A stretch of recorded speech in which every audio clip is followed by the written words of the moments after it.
Are you running out of space on your phone? Telegram might be the reason for that. In this quick tutorial, I'll show you exactly how to delete Telegram videos from your phone storage, step by step.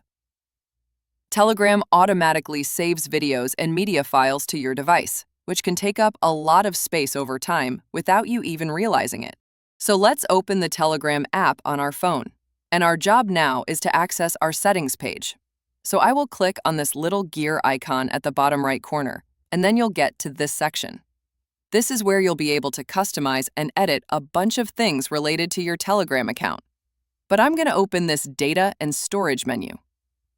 You'll then see these two options called Storage Usage and Network Usage, and you'll want to tap on the Storage Usage option at the top.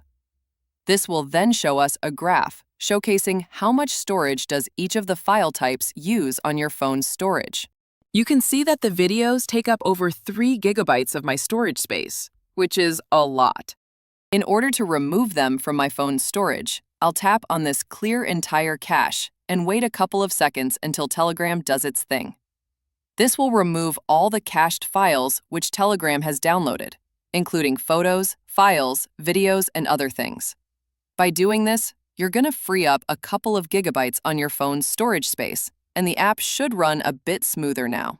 If this video helped you out, then leave a like on it, and I will see you in the next video.